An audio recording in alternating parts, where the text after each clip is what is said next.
5 ঘন্টা বন্ধ থাকার পর মধ্যরাতে যোগসু নির্বাচনের ভোট গণনা শুরু। ভিপি জিএস প্রার্থীদের সঙ্গে নির্বাচন কমিশনের বৈঠকে। প্রার্থিতা নিয়ে ইসিতে মোট 164 আবেদন। মনোনয়ন বাছাইয়ে পক্ষপাতিত্বের অভিযোগ এনসিপির। ঢাকা 17 আসনে কর্মীদের সঙ্গে তারেকের মতবিনিময়। সারা দেশে বেড়েছে শীতের তীব্রতা। নওগাঁয় মৌসুমের সর্বনিম্ন তাপমাত্রা 6.7 ডিগ্রি সেলসিয়াস। বিপর্যস্ত জনজীবন। এবং ফেনীর ছাগলনাইয়ায় নদীর বাঁধ কাটায় হুমকিতে ঢাকা চট্টগ্রাম মহাসড়কের বিভিন্ন সেতু। সরকারের সহায়তা কামনা।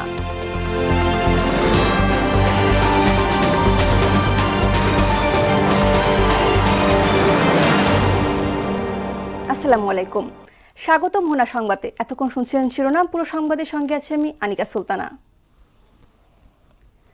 ওএমআর মেশিনের ত্রুটির কারণে জগন্নাথ বিশ্ববিদ্যালয় কেন্দ্রীয় ছাত্র সংসদ যোগসু ও হল সংসদের ভোট গণনা 5 ঘন্টা বন্ধ থাকার পর মঙ্গলবার মধ্যরাতে আবার শুরু হয়েছে।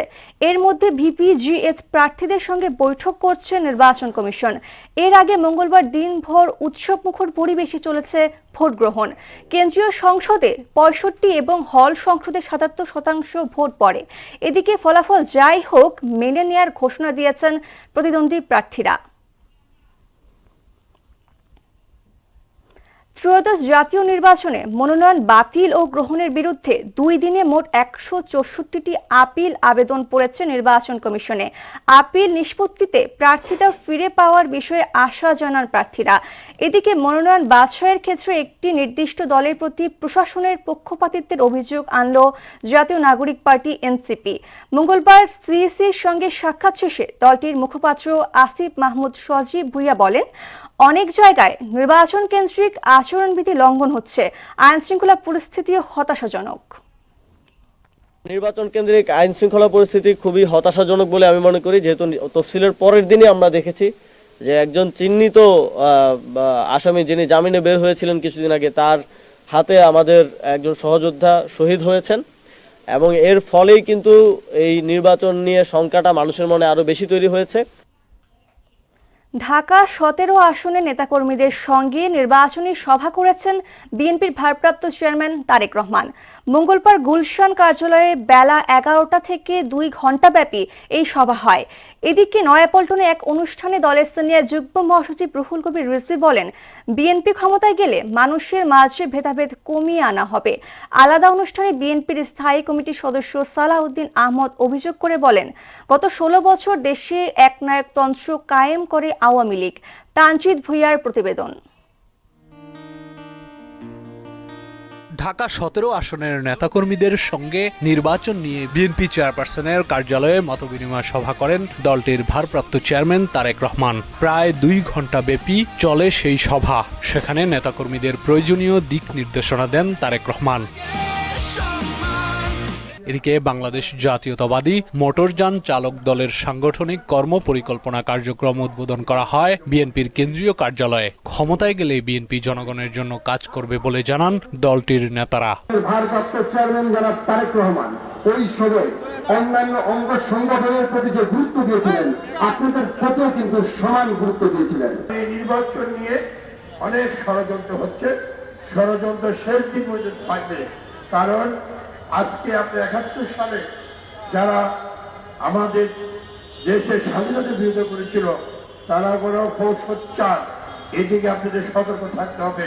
প্রধান অতিথির বক্তব্যে বিএনপির সিনিয়র যুগ্ম মহাসচিব রুহুল কবির রিজভী বলেন, মোটরযান চালকদের সুরক্ষা, নিরাপত্তা ও অধিকার আদায়ে সুনির্দিষ্ট আইন জরুরি। বিএনপি ভারপ্রাপ্ত চেয়ারম্যান তার 31 দফা কর্মসূচি, তার নানা কর্মসূচির মধ্যে সেই অঙ্গীকার ব্যক্ত করে আপনাদের এই পেশার মানুষদেরকে সমাজে যাতে তাদের মাথা উঁচু করে তারা দাঁড়াতে পারে, তারা যাতে সম্মানিত থাকে সবসময়, তারা যেন হয়রানির শিকার না হয়, তারা যেন পুলিশি নির্যাতনের শিকার না হয়, এই জিনিসগুলা লক্ষ্য রেখেই আইন প্রণয়ন করতে হবে। পাশাপাশি যাত্রীরাও যাতে নিরাপদ বোধ করে। এছাড়া কক্সবাজারের চকরিয়ায় বেগম খালেদা জিয়ার রুহের মাগফিরাত কামনায় আয়োজিত দোয়া মাহফিলে যোগ দিয়ে বিএনপির স্থায়ী কমিটির সদস্য সালাউদ্দিন আহমেদ বলেন, আওয়ামী লীগ সবসময় গণতন্ত্র ধ্বংস করেছে। আওয়ামী লীগ, ফ্যাসিস্ট শেখ হাসিনা এবং তার পিতা সবসময় বাংলাদেশে গণতন্ত্র হত্যা করেছে, গণতন্ত্র ধ্বংস করেছে এবং এদেশের মানুষের অধিকারকে কেড়ে নিয়েছে। একদলীয় শাসন ব্যবস্থা, এক ব্যক্তির স্বৈরতান্ত্রিক শাসন ব্যবস্থা প্রতিষ্ঠা করেছে। দেশের স্বার্থে বেগম খালেদা জিয়া বরাবর আপোষহীন অবস্থান নিয়েছেন বলেও মন্তব্য করেন সালাউদ্দিন আহমেদ। আমরা বৈষম্যহীন বাংলাদেশ চাই, আমরা এমন বাংলাদেশ চাই যেখানে আইনের শাসন চালু থাকবে। তানজিদ ভুইয়া, মোহনা সংবাদ, ঢাকা। সারা দেশে শীতের তীব্রতায় বিপর্যস্ত হয়ে পড়েছে জনজীবন। বেশি বিপাকে পড়েছেন ছিন্নমূল ও নিম্ন আয়ের মানুষ। আজ নওগাঁয় মৌসুমের সর্বনিম্ন তাপমাত্রা রেকর্ড করা হয়েছে 6.7 ডিগ্রি সেলসিয়াস। এদিকে শীতে হাসপাতালে বাড়ছে ঠান্ডাজনিত রোগীর সংখ্যা। প্রতিনিধিদের তথ্যে আরও জানাচ্ছেন মাহমুদ আক্তার। মঙ্গলবার রাজশাহীতে মৌসুমের সর্বনিম্ন তাপমাত্রা রেকর্ড করা হয়েছে 7 ডিগ্রি সেলসিয়াস। এতে নগরীতে জেঁকে বসেছে শীতের তীব্রতা, ফলে ঠান্ডা বাতাসে স্থবির হয়ে পড়েছে জনজীবন। আমাদের এখানে প্রচুর শীতের মানুষ বাইরে পাচ্ছে না, এই কারণে মানুষজন কাজ কাম করতে পারছে না। সকালে একটু শীত বেশি হচ্ছে, এই কারণে জনজীবন সাধারণ মানুষের অতিষ্ঠ হয়ে যাচ্ছে। সকাল সকাল আমাদের উঠে ফ্রেশ হওয়া লাগে, কলেজে আসা লাগে, এটা ঠান্ডার ভিতরে একটু সমস্যায়। এদিকে গতকাল চুয়াডাঙ্গার সর্বনিম্ন তাপমাত্রা রেকর্ড করা হয় 7.5 ডিগ্রি সেলসিয়াস। হাড় কাঁপানো শীতে জরুরি প্রয়োজন ছাড়া ঘর থেকে বের হতে না পেরেই কষ্টে দিন পার করছেন নিম্ন আয়ের মানুষ। লালমনিরহাটে ভোর থেকেই ঘন কুয়াশায় ঢাকা পড়েছে পুরো জেলা। মহাসড়কগুলোতে হেডলাইট জ্বালিয়ে যানবাহন চলাচল করতে দেখা গেছে। অনেকে খড়কুটো জ্বালিয়ে শীত নিবারণের চেষ্টা করছে। এতে ভোগান্তিতে পড়েছে বিভিন্ন শ্রেণী পেশার মানুষ। প্রচণ্ড শীত, গত 2 দিন একটু সূর্য দেখা গেছিল দুপুরের পর, আজকে তো অবস্থা খুবই খারাপ, সূর্যের দেখা নেই। আমাদের এলাকায় প্রচুর পরিমাণ শীত পড়তেছে, প্রচুর ঠান্ডার কারণে আমরা কাজ করতে পারছি না। শীতের কারণে আমরা লোক নিতে পারছি না, 2টা লোক নিছিলাম, তার মানে শীতের কারণে আবার চলে গেছে ওরা। শীতের এই সময়ে স্বাস্থ্য ঝুঁকি এড়াতে চিকিৎসকের পরামর্শ অনুযায়ী গরম কাপড় ব্যবহার, বিশুদ্ধ খাবার গ্রহণ এবং শিশুদের প্রতি বিশেষ যত্ন নেওয়ার পরামর্শ দিয়েছেন চিকিৎসকরা। শৈত্য প্রভাব যে আমাদের উপর দিয়ে চলে যাচ্ছে পরিবেশে, তা শীতকে আমাদের একটু সাবধানতা অবলম্বন করতে হবে। বিশেষ করে সকালবেলা বয়স্ক এবং বাচ্চারা বাসা থেকে বের হবে না। চলতি মাসে দেশে অন্তত 5 দফায় শৈত্যপ্রবাহ হয়ে যাওয়ার পূর্বাভাস দিয়েছে আবহাওয়া অধিদপ্তর। এর মধ্যে একটি তীব্র শৈত্যপ্রবাহ হতে পারে। মাহমুদ আক্তার, মোহনা সংবাদ।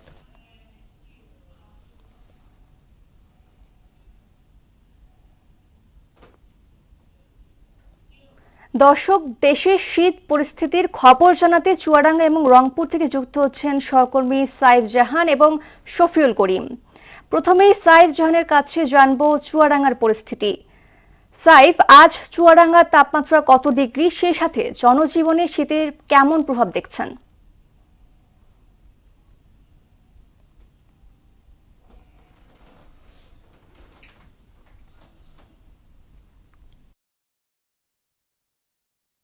আনিকা, প্রথমেই জানিয়ে রাখি, চুয়াডাঙ্গাতে টানা 1 সপ্তাহের বেশি সময় ধরে কিন্তু মৃদু তাপদাহ চলছিল।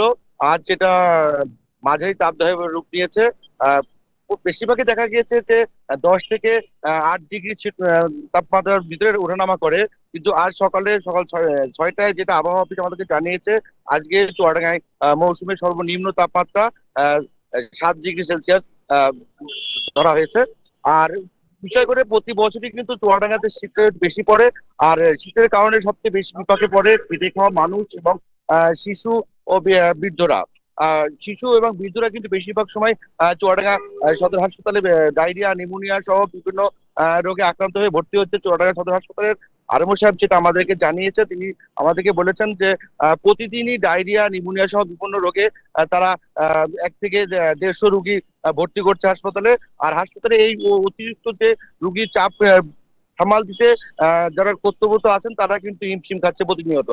আর সাধারণত খেটে খাওয়া মানুষগুলো কিন্তু সকালবেলা কাজে বের হলেও তারা কিন্তু সেইভাবে কাজ করতে পারছে না এবং অনেকেই কাজ না পেয়ে বাড়ি চলে যাচ্ছে।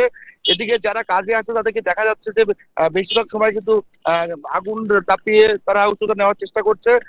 তাছাড়া আজকে সকালে সূর্য উঁকি দিলেও কিন্তু সূর্য যেমন তেজ না থাকার কারণে শীতটা বেশি অনুভূত হচ্ছে এবং উত্তরের যে হিমেল হাওয়া, এই হিমেল হাওয়ায় কিন্তু হাড় কাঁপানো শীত অনুভূত হচ্ছে।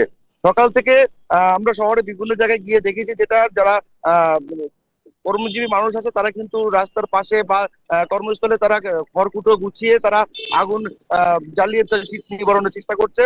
এছাড়া প্রশাসনিক ভাবে চুয়াডাঙ্গা থেকে কিন্তু প্রায় 10,000 কম্বল বিতরণ করার কথা জানিয়েছে প্রশাসন এবং বিভিন্ন সামাজিক সংগঠনগুলোও কিন্তু কম্বল বিতরণ করে আসছে, যা এখনো এইভাবে শীত পড়লে কিন্তু এটা তুলনামূলক অনেক কম হয়ে যাবে। আরো শীতের কম্বল বা শীতের পোশাক চুয়াডাঙ্গার দরকার বলে সাধারণ মহল জানিয়েছে।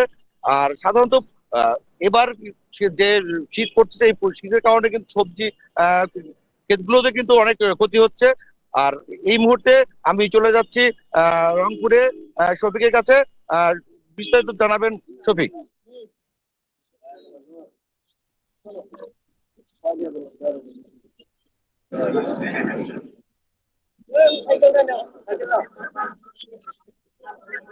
আনিকা, এখন আছে কিন্তু রংপুর নগরীর যে শাপলা চত্বর আছে এই জায়গা থেকে যদি বলি যে রংপুর সহ রংপুর বিভাগের মানুষেরা খুব একটা ভালো নেই, কারণ রংপুরে তীব্র শীত আর ঘন কুয়াশা এই অঞ্চলের মানুষ যারা খেটে খাওয়া মানুষ তারা খুব একটা কাজ করতে পারছে না।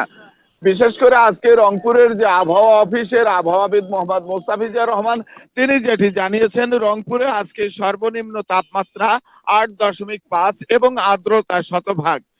আর এই বিশেষ করে এই তীব্র শীত আর ঘন কুয়াশা থাকার কারণে রংপুর অঞ্চলের খেটে খাওয়া মানুষেরা খুব একটা ভালো নেই।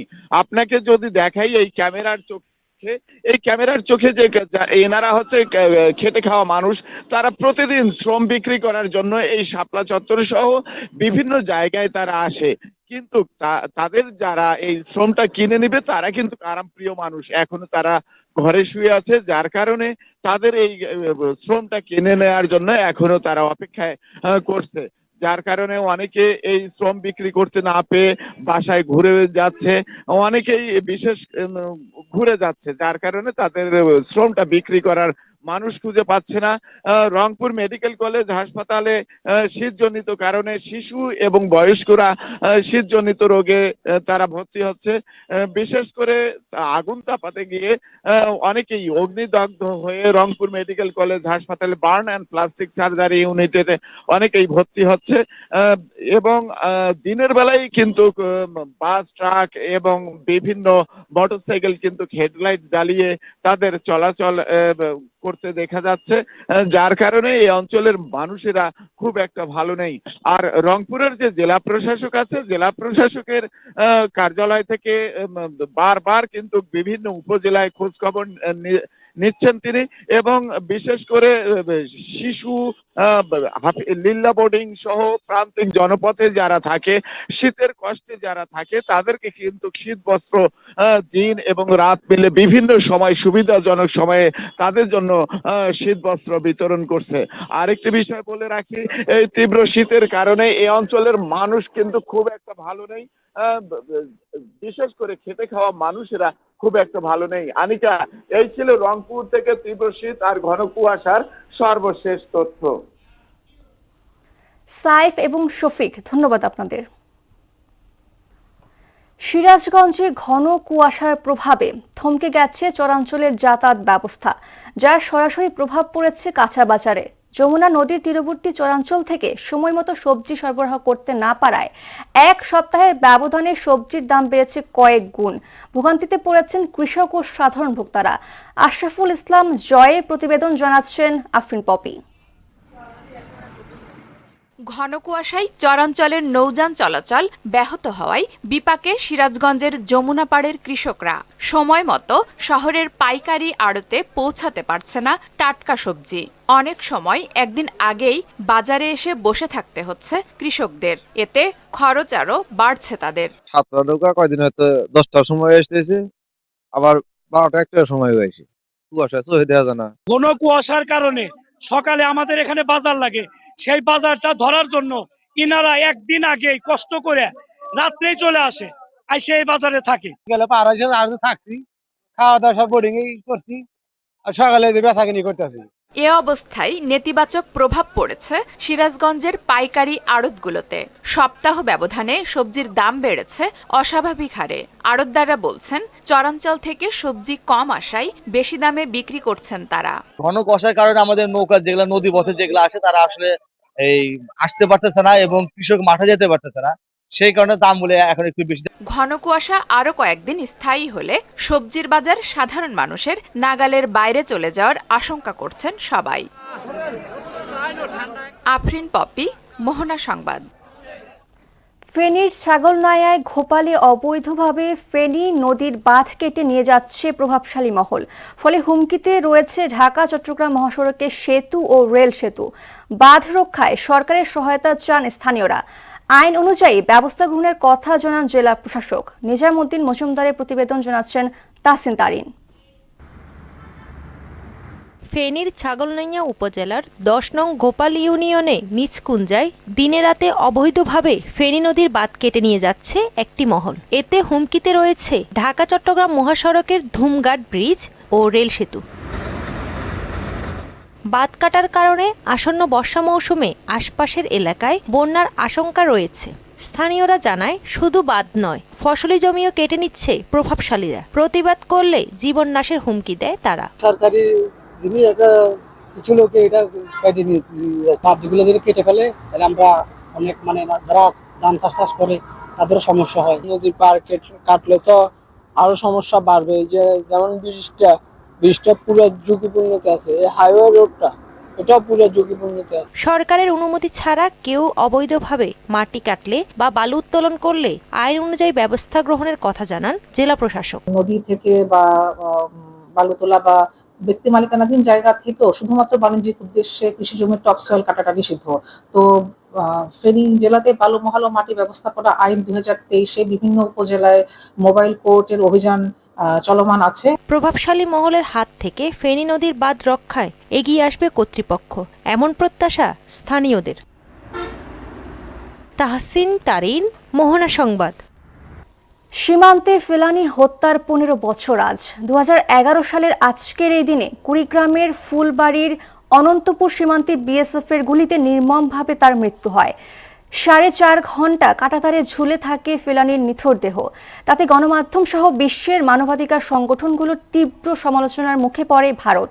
এ ঘটনায় বিশ্বব্যাপী তোলপাড় শুরু হলে 2013 সালের 13 আগস্ট ভারতের কোচবিহারে জেনারেল সিকিউরিটি ফোর্সেস কোর্টে ফেলানি হত্যা মামলার বিচার শুরু হয়।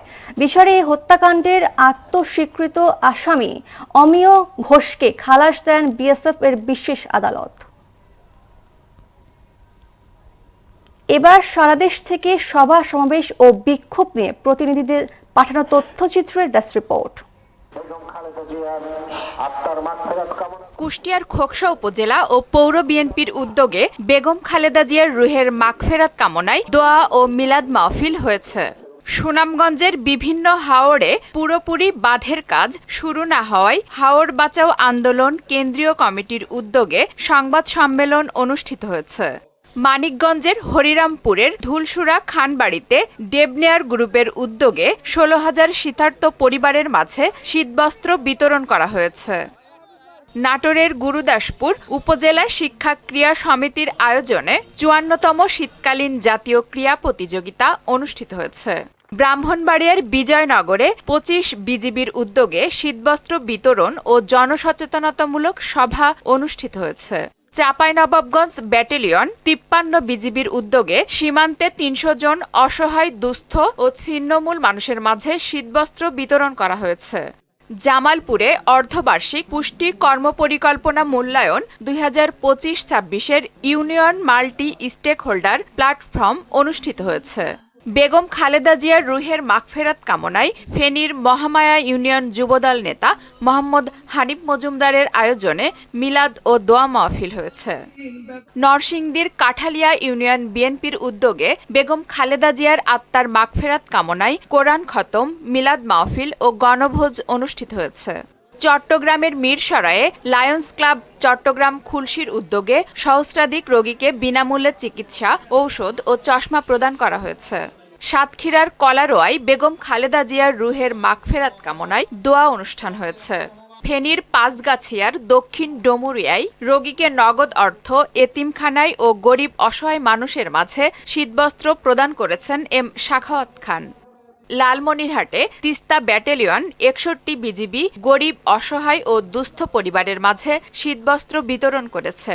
ছাত্রদল কেন্দ্রীয় সংসদের উদ্যোগে খুলনার রূপসার আইসকাটিতে খুলনা 4 আসনের ছাত্রদলের নেতাকর্মীদের দেশ গড়ার পরিকল্পনা শীর্ষক প্রশিক্ষণ কর্মশালা অনুষ্ঠিত হয়েছে। আফরিন পপি, মোহনা সংবাদ। আন্তর্জাতিক প্রসঙ্গ। ভেনেজুয়েলার মতো পদক্ষেপ সহ্য করা হবে না বলে হুঁশিয়ারি দিয়েছেন মেক্সিকোর প্রেসিডেন্ট পেট্রো। মাদুরোর মতোই ট্রাম্পকে চ্যালেঞ্জ জানালেন পেট্রো। তিনি বলেন, আমরা অন্য দেশের অভ্যন্তরীণ বিষয়ে হস্তক্ষেপে স্পষ্ট ও দৃঢ়ভাবে প্রত্যাখ্যান করি। অন্য দেশের ওপর হস্তক্ষেপ কখনো গণতন্ত্র আনেনি, কল্যাণ সৃষ্টি করেনি কিংবা দীর্ঘস্থায়ী স্থিতিশীলতাও দেয়নি বলে মন্তব্য করেন মেক্সিকান প্রেসিডেন্ট।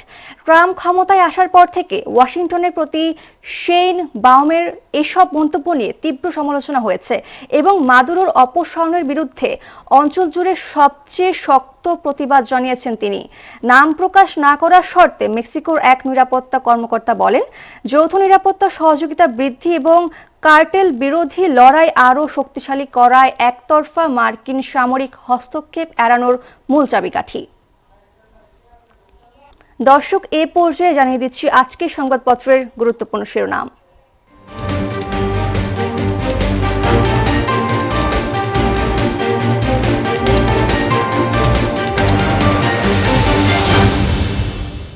প্রথম আলো।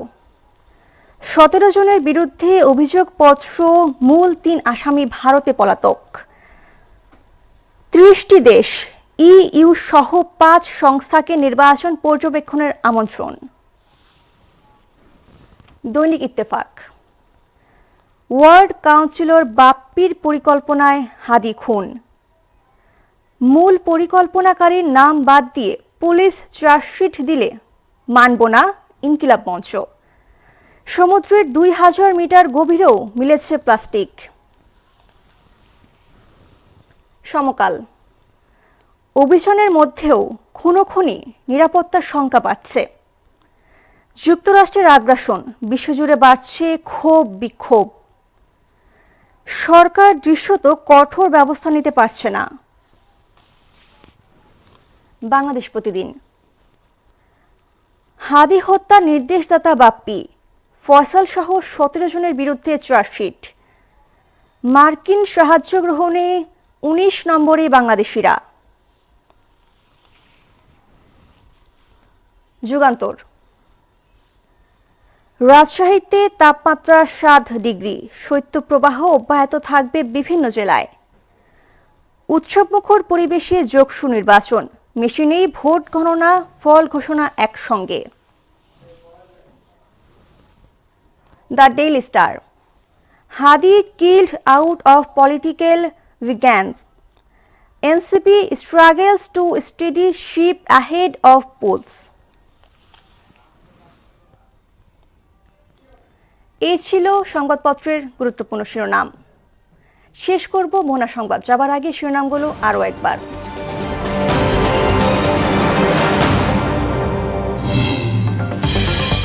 5 ঘন্টা বন্ধ থাকার পর মধ্যরাতে যোগসু নির্বাচনের ভোট গণনা শুরু। ভিপিজিএস প্রার্থীদের সঙ্গে নির্বাচন কমিশনের বৈঠকে। প্রার্থিতা নিয়ে ইসিতে মোট 164 আবেদন, মনোনয়ন বাছাইয়ে পক্ষপাতিত্বের অভিযোগ এনসিপির। ঢাকা 17 আসনে কর্মীদের সঙ্গে তারেকের মতবিনিময়। সারা দেশে বেড়েছে শীতের তীব্রতা, নওগাঁয় মৌসুমের সর্বনিম্ন তাপমাত্রা 6.7 ডিগ্রি সেলসিয়াস, বিপর্যস্ত জনজীবন। এবং ফেনীর ছাগলনাইয়ায় নদীর বাঁধ কাটায় হুমকিতে ঢাকা চট্টগ্রাম মহাসড়কের বিভিন্ন সেতু, সরকারের সহায়তা কামনা। এই ছিল মোহনা সংবাদে। পরবর্তী সংবাদ দুপুর 1টায়। এর আগে সকাল 11টায় দেখবেন সংবাদ এক নজরে। মোহনার সবশেষ খবর জানতে ভিজিট করুন www.mohana.tv। সংবাদ দেখতে পারেন ফেসবুক, ইউটিউবেও। এতক্ষণ সঙ্গে থাকার জন্য ধন্যবাদ।